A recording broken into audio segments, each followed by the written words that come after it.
جو انسان خوبصورت وضو کرتا ہے اور پھر 2 رکعتیں پڑھتا ہے،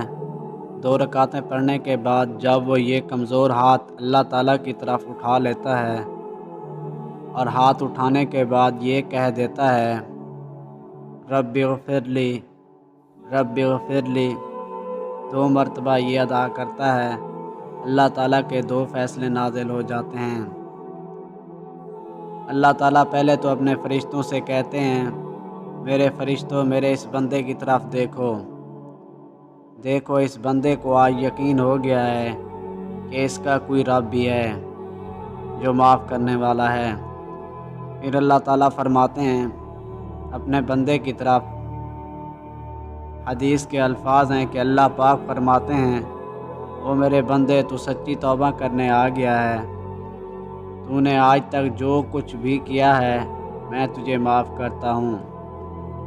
اللہ پاک کی رحمت اتنی وسیع ہے کہ 2 رکعتوں کے بعد انسان کی زندگی بھر کے گناہ معاف ہو سکتے ہیں، لیکن شرط یہ ہے کہ دوبارہ نہ کیے جائیں۔ اللہ کی رضا کے لیے توبہ کی جائے، اپنے گناہوں کا اعتراف کیا جائے، شرمندگی کا اظہار کیا جائے۔